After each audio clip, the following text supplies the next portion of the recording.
Halo sahabat trending YouTube, kembali dengan saya Dini. Kali ini kita akan membahas tentang mengenal raja yang meratakan puncak bukit demi membangun candi Borobudur. Berikut ini pembahasannya tentang mengenal raja yang meratakan puncak bukit demi membangun candi Borobudur.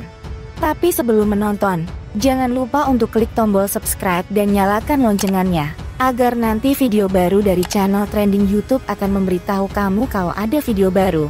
Terima kasih, selamat menonton. Candi Borobudur jadi salah satu bangunan cagar budaya yang masuk keajaiban dunia. Tetapi proses pembangunan candi termegah di Indonesia ini tak mudah. Bahkan konon candi Borobudur yang dibuat dinasti Syailendra dari kerajaan Mataram kuno harus meratakan bukit untuk membuat candi ini. Candi Borobudur dibangun oleh Syailendra, raja yang terkenal sebagai spesialis penakluk pegunungan. Dalam buku Nusantara Sejarah Indonesia karya Bernard H.M. Flecker, Raja Syailendra terkenal kerap membuat candi dan tempat suci yang dibangun di tempat-tempat tinggi atau perbukitan. Hal itu konon yang menjadi penyebab sebutan Raja Pegunungan disematkan ke Syailendra. Tak ada yang tahu kenapa sebutan Raja Pegunungan disematkan kepada Syailendra. Namun karya-karya bangunan candi dan tempat suci yang dibangun di tempat-tempat tinggi atau perbukitan konon menjadi penyebabnya. Sang raja yang terkenal dengan kesaktian dan kekuatannya berhasil membuat sebuah monumen kala itu yang terletak di utara Yogyakarta. Ia membangun sebuah bangunan yang menutupi bagian atas sebuah bukit yang telah dibentuk menjadi serangkaian teras. Lantai dan dinding penahannya ditutup dengan batu. Menariknya, dituliskan Flecker, puncak bukit tersebut sengaja diratakan dan dengan demikian dibuat terlihat seperti atap rata sebuah bangunan besar.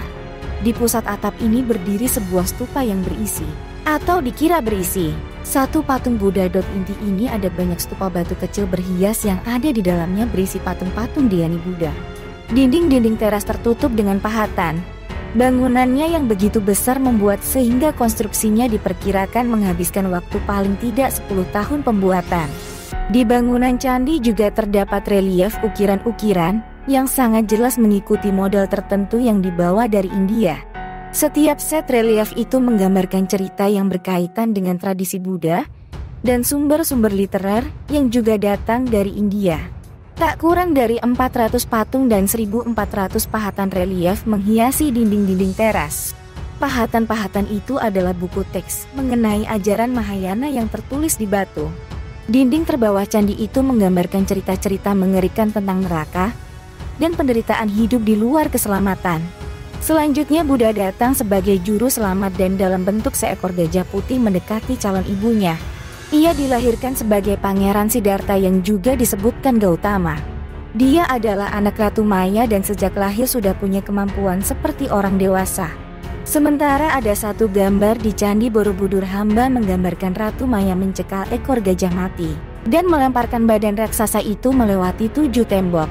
Singkat cerita, Borobudur ini menggambar keutamaan yang dipraktekkan bodhisatwa dalam kehidupan-kehidupan sebelumnya dan yang akan dipraktekkan oleh bodhisatwa-bodhisatwa di masa depan. Teras-teras candi diisi beragam pahatan dan dekorasi yang menunjukkan kenikmatan hidup dunia. Dari kemegahan bangunan Candi Borobudur terlihat jelas bagaimana Raja Syailendra pastilah penguasa yang sangat kaya dan kuat, sehingga mereka bisa membangun monumen sebesar dan sempurna layaknya Candi Borobudur. Apalagi dengan pernikahan putra Syailendra bernama Samaragrawira dengan putri pewaris kerajaan Sriwijaya, kian menguatkan dari sisi perekonomian. Hasil dari penggabungan kekayaan Jawa dan Sumatera inilah membuat Syailendra tak kesulitan membangun sebuah bangunan yang begitu besar dan megah saat itu, bahkan hingga kini. Nah itu tadi tentang mengenal raja yang meratakan puncak bukit demi membangun Candi Borobudur. Buat sahabat trending YouTube, apa pendapatmu? Dan jangan lupa tinggalkan pesanmu di kolom komentar. Terima kasih sudah menonton video ini, salam toleransi.